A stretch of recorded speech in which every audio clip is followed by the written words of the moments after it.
Matt, aka the Doc in the Arena, the guy that will give you the medical take on sporting topics, and I'm back at it again today. Saul Canelo Alvarez, not only did he put on a boxing clinic and brutally stopped Joe Saunders in a TKO in the 9th round yesterday, he did it in explosive fashion and has left Joe with some significant injuries that, could be career affecting.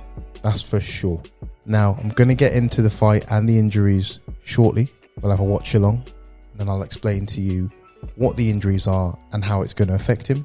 But just to remind you guys, if you like this type of content, if you like this angle, hit that subscribe button, give me a like, really helps. Also, if you know any other boxers who've had this type of injury before, can you please let me know? Just put that in the comments so I can look them up. I really want to see how they've gone forward with their injuries, because it's incredibly difficult. Now, let's get straight into the video and then I'll explain what the injury is, right? Okay, so let's just watch it. So firstly, got to appreciate just the skill by Canelo. Oh, the dodge. And then look at this. Bang. Right into the right side of Joe's face. And he knew he had him. Look at the body language after the punch. He knows he connected. And Canelo actually said that after the fight. He knew that he connected and that Joe was not coming out for that 9th round. Incredible. Right, one more time. You can see. Zooms in slightly. Bang. Right side of the face, right side of the mid face. That's important to note. And if we kept that rolling, what you'd have seen is Canelo actually step back and celebrate because he knew he connected. So Joe could not see afterwards. This is what was told to us by Joe's trainer and Eddie Hearn. He couldn't see afterwards. He was unable to come out for the 9th round. He lost by TKO, and the Saul Canelo Alvarez train goes marching on. So Eddie Hearn then releases the tweet. Check this. Just at hospital in Dallas, BJ Saunders stayed in overnight, suffered multiple fractures to the orbital area, and will undergo surgery this afternoon. Massive. And you saw the connection. Not surprising. Now I want to explain to you what the orbit is, what these fractures are, and what might happen. Okay, so let's take you over to the anatomy tool. Just want to let you know the orbit is basically this area here. So it's the group of bones that surround and support the eye.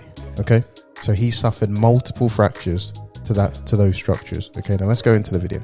So as we can see, that's the eye, just circling the orbit there. Let's zoom in. That's the maxilla, one of the bones, and your zygoma. So that's your cheekbone essentially. So let's zoom in, because he suffered something called a quadrupod fracture. So that's in 4 different areas. Okay, and you can see that this zygomatic bone, I'm just going to pause it. This zygomatic bone, highlighted in green here, is key to the whole orbit area. You can see the different areas that it connects to. So let's play. He'll get rid of the eye and he'll spin it round. Let's have a look. So you can see, I'll fade it for you. You can see that that's one. That'd be 1 fracture, 2 fractures. Zoom out. 3 fractures, and the 4th one there. So that whole area is devastated and extremely unstable as a result of the punch. I'll tell you something here. This is a little known fact.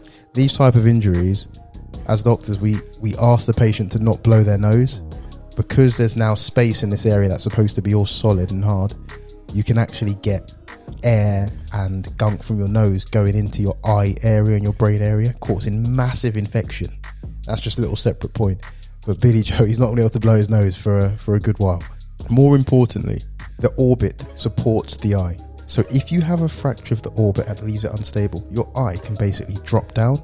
And if you drop down, the muscles of the eye that make the eye move, so I'm just going to move mine up, down, whichever, can get basically squeezed and they can't move properly. And this is key, because remember what we said, Joe had to stop fighting because he couldn't see. It's because his eyes couldn't move properly and he was very, very likely getting double vision. On top of that, he was having severe swelling around the eye and obviously extreme pain. But that inability to see is crucial. So he's having surgery. He's going to try and get that area completely reconstructed. And we're hoping we can get the eye back in the correct position to restore his vision adequately. Boxing, you need hand-eye coordination.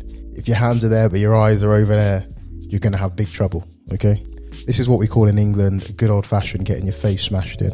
Not great at all. He can also suffer from long-term problems, chewing, numbness in his mouth, and all sorts of other issues that can affect his career. None more important than the fact that these bones around the orbit are now broken and are never really going to be back to their true natural strength. The area is always going to be at ever so slightly more risk than it was before. Critically important if you're going to be a boxer. Now, you guys want to know what is going to happen next with him. Is it really career threatening? Yes, potentially, but it's not a crazily uncommon injury in boxers, as you can imagine. He gets hit in the face all the time. One guy I do know who had something similar to this, Kell Brook. I remember watching him versus GGG. GGG smashed his face in real bad. He had orbital fractures. He had to have surgery, and he came back like the true fighter is. He came back for Errol Spence, no bump of a fighter, and the other side got smashed in. Orbital fractures on the other side, had to have surgery again. Between the GGG fight and the Errol Spence fight was 9 months. So a long time out, because you need the bone to heal, build your confidence up, obviously train up. After the Errol Spence fight, he waited a year and fought again. And actually, he's been fighting since. He fought in November. So the answer is yes, Billy Joe can come back.